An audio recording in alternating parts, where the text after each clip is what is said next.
ওকে, আমরা পড়ব পদার্থবিজ্ঞানের তৃতীয় অধ্যায় বল বা ফোর্স। এই অধ্যায়ে আমরা কী কী পড়ব যদি দেখি, বস্তুর জড়তা সম্পর্কে আমরা ধারণা পাবো। আমরা এর আগের অধ্যায়ে গতি সম্পর্কে বিস্তারিত পড়েছি, গতি, সরণ, ত্বরণ, মন্দন, বল, দ্রুতি ইত্যাদি সম্পর্কে।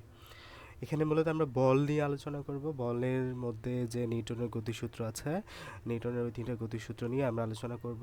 তারপর হচ্ছে মৌলিক বলের প্রকৃতি ব্যাখ্যা করতে পারবো। মৌলিক বল আমরা 4 ধরনের মৌলিক বল নিয়ে আলোচনা করব: মহাকর্ষ বল, সবল নিউক্লিয় বল, তড়িৎ নিউক্লিয় বল, তড়িৎ তাড়িত চৌম্বক বল, দেন দুর্বল নিউক্লিয় বল। এই 4 প্রকার মৌলিক বল নিয়ে আলোচনা করব। এরপরে হচ্ছে বলের ক্লাসিফিকেশনে যখন আমরা যাব তখন 2 ধরনের বল আমরা দেখব, একটা হচ্ছে সাম্য বল, একটা হচ্ছে অসাম্য বল। এরপরে হচ্ছে ভরবেগ নিয়ে আলোচনা করব, সংঘর্ষ বা কলিশন নিয়ে আলোচনা করব। গতির উপর বলের প্রভাব, নিউটনের দ্বিতীয় সূত্র ব্যবহার করে বল পরিমাপ করতে পারবো। নিউটনের দ্বিতীয় সূত্র, নিউটনের 3টা সূত্র থেকে আমরা 3 ধরনের ধারণা পাই। প্রথম সূত্র থেকে আমরা জড়তার ধারণা পাই। প্রথম সূত্র আমাদেরকে কিসের ধারণা দেয়? বলের সংজ্ঞার ধারণা দেয়। হ্যাঁ, বলের ডেফিনেশন আমাদেরকে দেয়, জড়তার ধারণা দেয়। হ্যাঁ, ইনার্শিয়া কি। দ্বিতীয় সূত্র থেকে আমরা যে F is equal to M A বা বল, এই বলের ধারণা আমরা পাই। এরপর আসে নিউটনের তৃতীয় সূত্র। তৃতীয় সূত্র আমাদের ক্রিয়া প্রতিক্রিয়া বল সম্পর্কে ধারণা দেয়। প্রত্যেক ক্রিয়ার সমানে বিপরীতমুখী বল প্রতিক্রিয়া বল রয়েছে। Every reaction has N ইকুয়ালেন্ট opposite reaction, এই ধারণাটা আমরা এখান থেকে পাই। এরপর নিরাপদ ভ্রমণ গতি বলের প্রভাব, ভরবেগের সংরক্ষণ সূত্র এবং সংঘর্ষ ইত্যাদি। এরপর হচ্ছে ঘর্ষণ হ্রাস বৃদ্ধি করার উপায়, এই বিষয়গুলো আমরা এখানে পড়ব। তো জড়তা এবং বলের ধারণা, নিউটনের প্রথম সূত্র। আমাদের এখান থেকে একটা এমসিকিউ আসে, কোন সূত্রের সাহায্যে আমরা জড়তা এবং বলের সংজ্ঞামূলক ধারণা পাই? বলের সংজ্ঞামূলক ধারণা হচ্ছে নিউটনের প্রথম সূত্র, ফার্স্ট ল। তাহলে জড়তা এবং বলের ধারণা নিউটনের প্রথম সূত্র। Inertia and concept of force, Newton's first law. তো নিউটনের প্রথম সূত্র আমাদেরকে কি বলে? নিউটনের প্রথম সূত্র বলে, যদি বল প্রয়োগ না করো স্থির বস্তু স্থির থাকবে, সমবেগে চলমান বস্তু, চলতে থাকা বস্তু সমবেগে চলতে থাকবে। মানে হলো আমাদেরকে এখান থেকে ধারণা পাই আমরা ইনার্শিয়া মানে কি? জড়তা। ইনার্শিয়া মানে হলো একটা বস্তু স্থির অবস্থায় আছে, সে আজীবন চাইবে স্থির অবস্থায় থাকতে। একটা বস্তু গতিশীল অবস্থায় আছে, সে সব সময় চাইবে গতিশীল অবস্থায় থাকতে। এমনটা আমাদের দৈনন্দিন জীবনে আমরা বিভিন্ন উদাহরণের মাধ্যমে আমরা বলতে পারি। যেমন যে চলন্ত বাস হঠাৎ স্থির অবস্থা থেকে হঠাৎ চলতে শুরু করলে আমরা পিছনের দিকে হেলে পড়ি। কেন আমরা পিছনের দিকে হেলে পড়ি? কারণ আমাদের শরীর বা আমাদের বডি, যে সারফেস এরিয়াটুকু আমাদের বাসের সাথে লাগানো, ওই অংশটা সামনের দিকে এগিয়ে যায়, বা যে অংশটা শূন্য অবস্থান করছে আমাদের বডির, সেটা তার আগের অবস্থানে রয়ে যেতে চায়।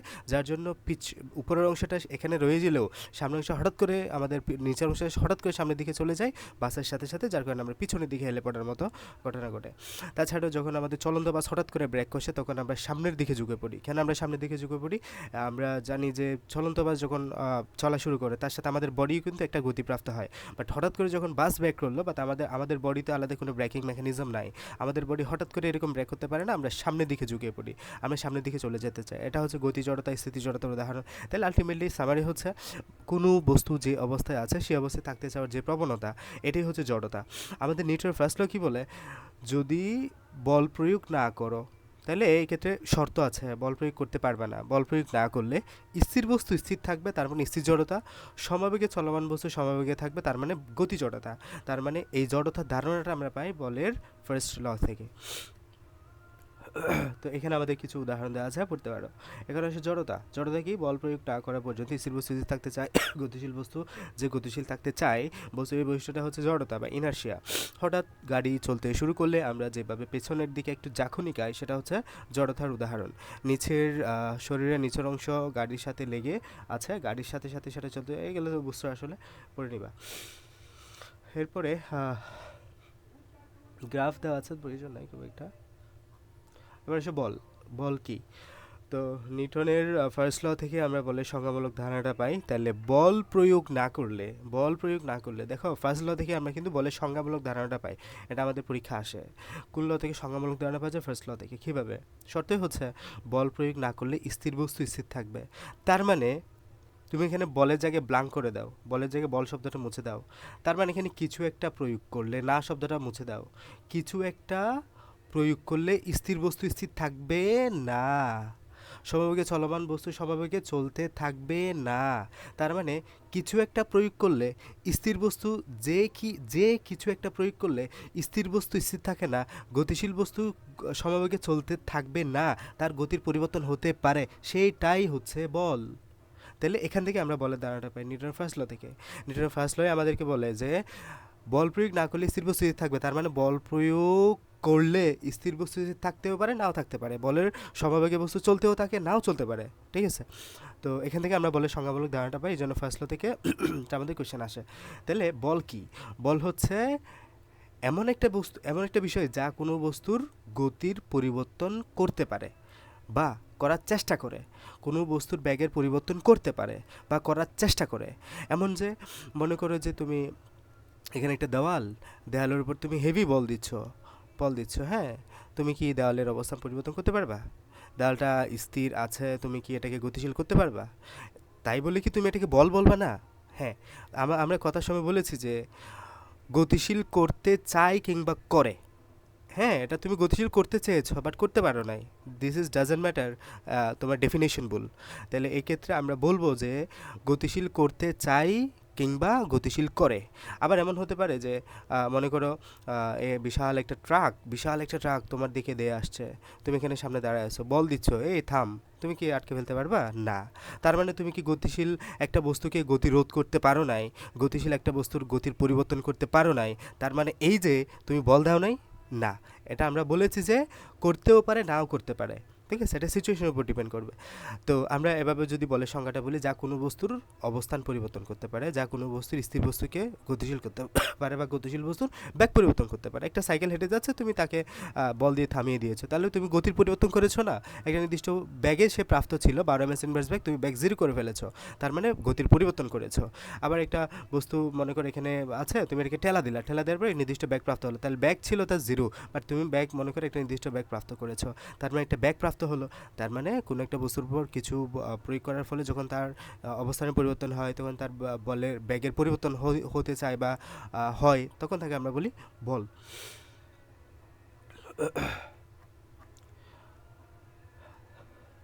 তাহলে যা যা প্রয়োগের কারণে স্থির বস্তু চলতে শুরু করে বা সমবেগে চলমান বস্তু ব্যাগের পরিবর্তন হতে হয়, সেটা হচ্ছে বল। এটাই আর কি। আবার আসো মৌলিক বলের প্রকৃতি, নেচার অফ ফোর্স আমাদের কয় প্রকারের বল আমরা পড়ব? 4টা মৌলিক বলের কথা আমরা পড়ব। মহাকর্ষ বল, তড়িৎ চুম্বক বল বা বিদ্যুৎ চুম্বকীয় বল, দুর্বল নিউক্লিয় বল এবং সবল নিউক্লিয় বল। তাহলে 4টা বলের কথা আমরা পড়ব। মহাকর্ষ বল, তড়িৎ চুম্বকীয় বল বা বিদ্যুৎ চুম্বকীয় বল এবং দুর্বল নিউক্লিয় বল, সবল নিউক্লিয় বল। আমাদের যে 4টা বল আমাদের এখানে আলোচনা করা হয়েছে, এর মাঝে সবচেয়ে যে কম যার তোমার বলের পরিমাণ, যার বলের যেটা আমরা বলি যার ক্ষমতা, সবচেয়ে কম শক্তিশালী বল হচ্ছে মহাকর্ষ বল, সবচেয়ে বেশি শক্তিশালী বল হচ্ছে সবল নিউক্লিয় বল। মহাকর্ষ বল কোথায় কাজ করে? মহাকর্ষ বল কাজ করে আমাদের পুরো মহাবিশ্বে, আমাদের একটা গ্রহ থেকে অন্য একটা গ্রহের মধ্যে যে আকর্ষণ, সূর্যের সাথে গ্রহের যে আকর্ষণ, সম্পূর্ণ গ্যালাক্সি জুড়ে যে আকর্ষণ, সবগুলো মহাকর্ষ বলের অন্তর্ভুক্ত। তার মানে এই গ্রহগুলো যে বলে আকর্ষণ করে আছে, উপগ্রহের সাথে গ্রহ যে বলে আকর্ষণ করে আছে, বিশাল বিশাল গ্রহ উপগ্রহ, এবং এগুলাই হচ্ছে মহাকর্ষ বল, এবং এটাই হচ্ছে সবচেয়ে কম শক্তিশালী বল পৃথিবীর মধ্যে। এরপর আসো তাড়িৎ চুম্বক বল। তাড়িৎ চুম্বক বল আমরা কোথায় পাবো? তাড়িৎ চুম্বক বল আমরা পাবো নিউক্লিয়াসের মধ্যে না, মনে করো পরমাণুর মধ্যে। এটা হচ্ছে আমাদের একটা পরমাণুর মধ্যে বাইরে ইলেকট্রন আছে, নিউক্লিয়াস আছে ভিতরে। নিউক্লিয়াসের মধ্যে প্রোটন আছে, প্রোটন পজিটিভ চার্জ বিশিষ্ট, ইলেকট্রন নেগেটিভ চার্জ বিশিষ্ট। ইলেকট্রন প্রোটনের মধ্যে যে আকর্ষণ বল, সেটাই হচ্ছে তাড়িৎ চুম্বক বল। এরপর শুধু সবল নিউক্লিয় বল আমরা কোথায় পাবো? নিউক্লিয়াসের মধ্যে পাবো। এখানে আমরা একটা বড় নিউক্লিয়াস, একটা নিউক্লিয়াসের মধ্যে কি আছে? প্রোটন এবং নিউট্রন আছে। আমরা জানি প্রোটন সংখ্যা একাধিক হয়, যেমন হিলিয়াম, লিথিয়াম, বেরিলিয়াম, এখানে একাধিক প্রোটন আছে। একাধিক প্রোটন থাকে মানে কি? আমাদের একাধিক পজিটিভ চার্জ বিশিষ্ট এখানে কণা আছে। পজিটিভে আমরা জানি বিকর্ষণ হয়। ওই ক্ষেত্রে এখানে মনে করো যে আমাদের এখানে ক্রোমিয়াম 24, ক্রোমিয়াম 24-এর মধ্যে 24টা প্রোটন আছে নিউক্লিয়াসের ভিতরে। তার মানে এখানে 24টা প্রোটন পজিটিভ চার্জ একসাথে আছে। আমরা জানি পজিটিভে বিকর্ষণ হয়ে এই নিউক্লিয়াসটা অস্থায়ী অবস্থা প্রাপ্ত হওয়ার কথা ছিল। এই নিউক্লিয়াসের কোনো অস্তিত্ব থাকার কথা ছিল না। আমরা জানি পজিটিভে বিকর্ষণ হয়, বিকর্ষণের কারণে এটা ভ্যানিশ হয়ে যাওয়ার কথা ছিল, এটা মানে ব্লাস্ট হওয়ার কথা ছিল এই নিউক্লিয়াসটা। তার মানে এটা হয় না কেন? নিশ্চয় কোনো একটা কারণ আছে। এই যে কারণটা হচ্ছে এই প্রোটনে নিউট্রনে একটা আকর্ষণ বল কাজ করে, যেটাকে আমরা বলতেছি সবল নিউক্লিয় বল, এবং এটার পাল্লা হচ্ছে সবচেয়ে কম। কেন কম? পাল্লা মানে কি? পাল্লা মানে হচ্ছে একটা বল যতটুকু অবধি কাজ করতে পারে।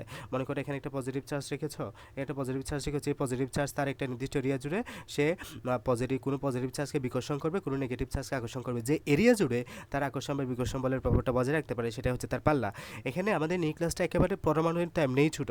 পরমাণুর ভিতরে আমরা জানি খুবই কম জায়গা জুড়ে নিউক্লিয়াস অবস্থান করে।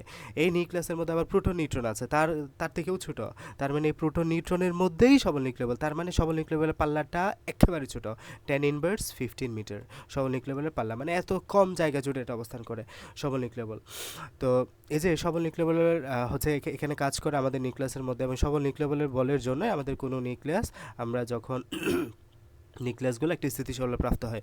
বাট তারপরেও যখন একটা পরমাণুর প্রোটন সংখ্যা 87 বা 83 এর বেশি হয়ে যায়, যখন এখানে প্রোটন পজিটিভিটির যে বিকর্ষণের মান এটা অনেক বেশি হয়ে যায়, তখন এটা আর স্টেবল থাকতে পারে না, সবল নিউক্লিয় বল এখানে ফাংশন করতে পারে না ঠিকভাবে, তখন এটা আলটিমেটলি আমাদের তেজস্ক্রিয়তা বা রেডিওঅ্যাক্টিভিটির সৃষ্টি হয়।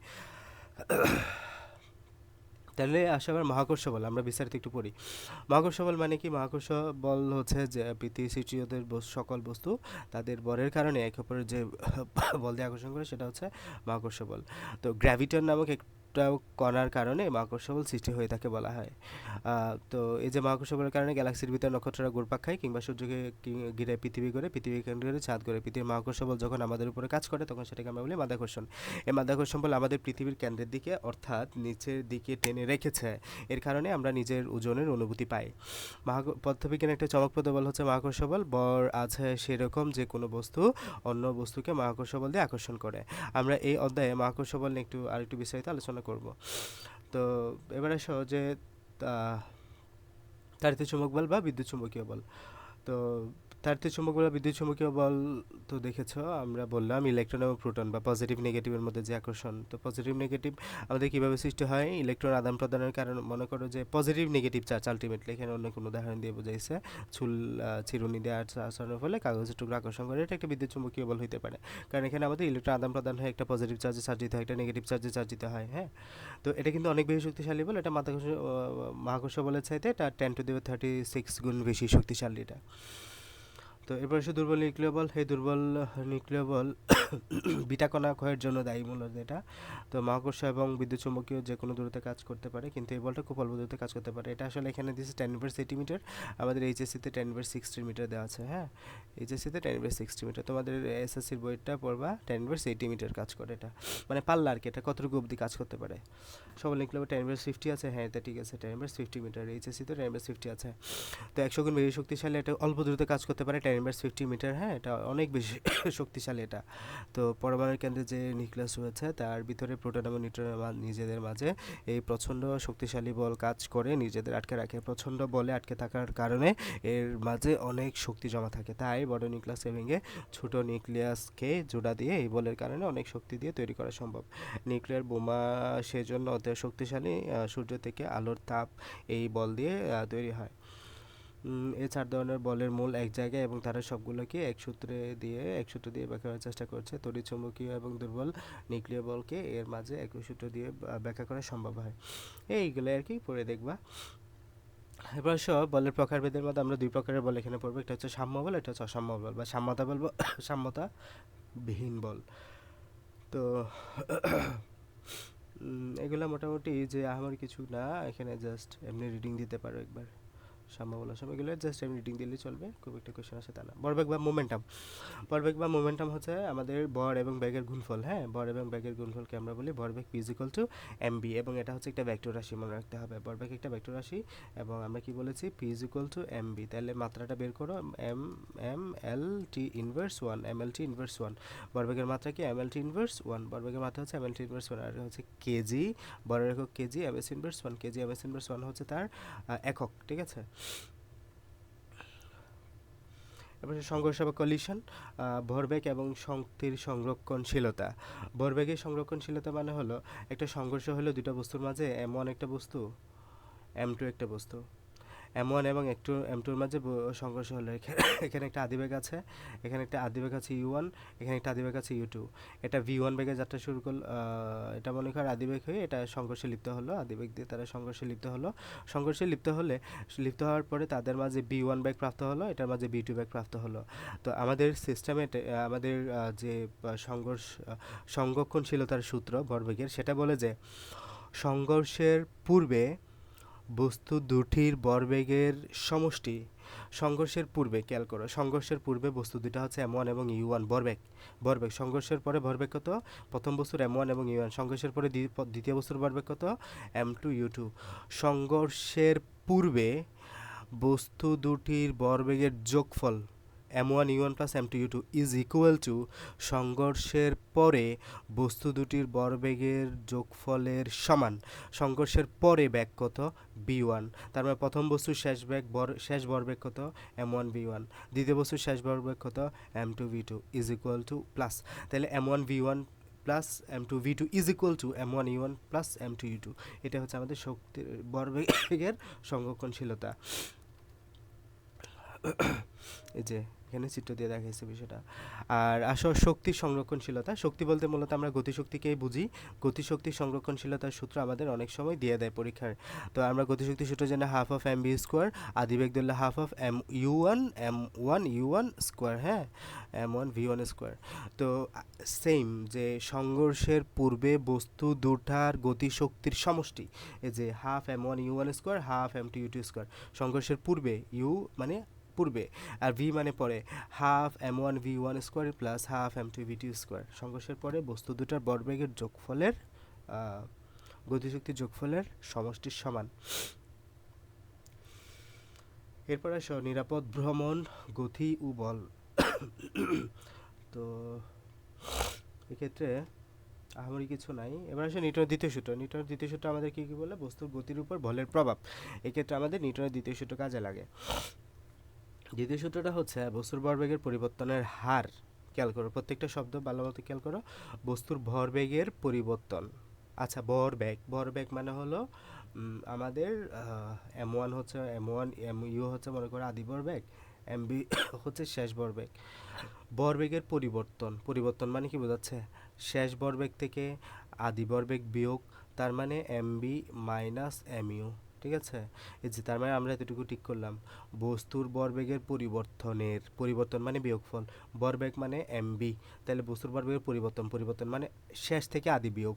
পরিবর্তনের হার মানে সময় দ্বারা ভাগ, বস্তুর ভরবেগের পরিবর্তনের হার, তার উপর প্রযুক্ত বল মানে হলো F।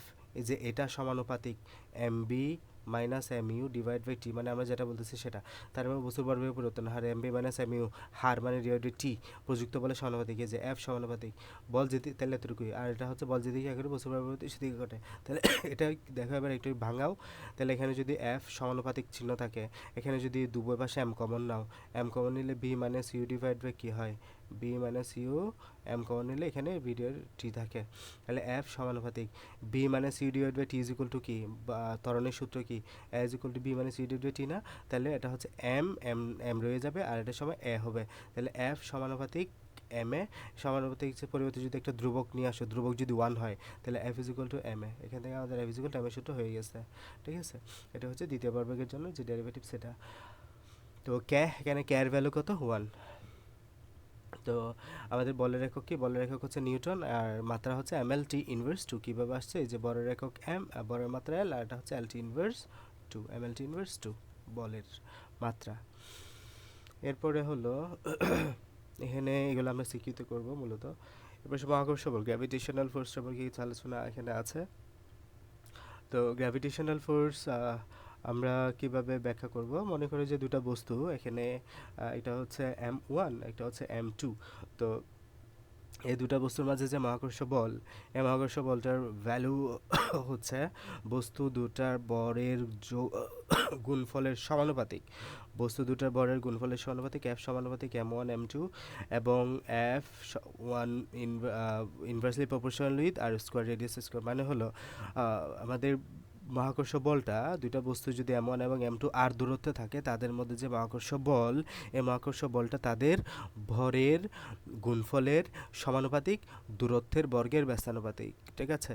তো এখান থেকে আমরা দুটো সূত্র একসাথে করলে এই সূত্রটা পাই, F is equal to m1 m2 আর স্কোয়ার, এবং এখানে সমানুপাতিক উঠিয়ে যদি একটা ধ্রুবক নিয়ে আসো, ধ্রুবকটা হচ্ছে জি। জি এর মান হচ্ছে 6.67 into 10^11 newton metre square KG square. KG inverse 2 হওয়ার কথা ছিল না? না, ঠিকই আছে। কেজি স্কোয়ার একটু দেখি।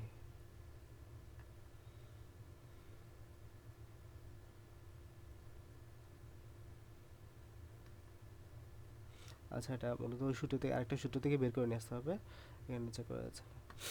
আর নিউটন ভার্সেস কেজি স্কোয়ার মনে রাখতে পারে আপাতত। স্যার আমাদের এখানে স্যার কেজি ইনভার্স 2 আছে। আমি তো এটাই বলতেছি, কেজি ইনভার্স 2 তো হওয়ার কথা ছিল। হ্যাঁ, কেজি ইনভার্স 2ই হবে এটা। নিউটন ভার্সেস কেজি ইনভার্স 2 ভুল দিছে বইয়ে। আচ্ছা, এরপরে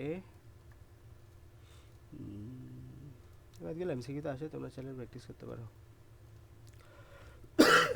নিউটনের third law. Newton's third law আমাদেরকে বলে যে নিউটনের তৃতীয় সূত্র হচ্ছে, যখন একটি বস্তু অন্য একটি বস্তুর উপরে বল প্রয়োগ করে, তখন সেই বস্তুটি প্রথম বস্তুর উপর বিপরীত দিকে সমান বল প্রয়োগ করে। তাহলে বলের মান সমান দিক বিপরীত, F is equal to minus F two. মান সমান দিক বিপরীত, মাইনাস চিহ্ন দ্বারা বোঝাচ্ছে দিকটা বিপরীতে আর কি। তো নিউটনের তৃতীয় সূত্র ব্যবহার করে কিছু উদাহরণ আমাদেরকে দেওয়া আছে। নিউটনের তৃতীয় সূত্র ব্যবহার করে আমরা হাঁটতে পারি। হ্যাঁ, নিউটনের তৃতীয় সূত্র ব্যবহার করে আমরা হাঁটতে পারি। যখন আমরা হাঁটি একটা নির্দিষ্ট অ্যাঙ্গেল বরাবর, এদিকে আমরা বল দিই। যখনই আমরা এফ বল দিই, তখন এই মাটি আবার ঠিক বিপরীত দিকে আমাদেরকে মাইনাস এফ বল দেয়। মাইনাস এফ বলে দুটো উপাংশ থাকে, একটা হচ্ছে উলম্ব উপাংশ, একটা হচ্ছে অনুভূমিক উপাংশ। এই উলম্ব উপাংশ বা এটাকে বলি আমরা এফ সাইন থিটা, থিটা যদি এই পাশে ধরো, এটা হচ্ছে F sine theta. F sine থিটার কাজ হলো আমাদের দেহের ওজনকে ধরে রাখা, আর এদিকে এফ কস থিটা, এফ কস থিটার কাজ হলো তোমাকে সামনে এগিয়ে নিয়ে যাওয়া। তো এটাই আর কি।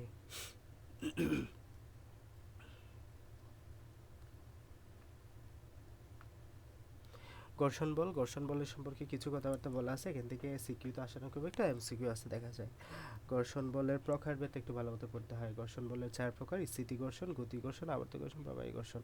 বিশেষ করে আমাদের উদাহরণটা স্থিতি ঘর্ষণ উদাহরণ আসে।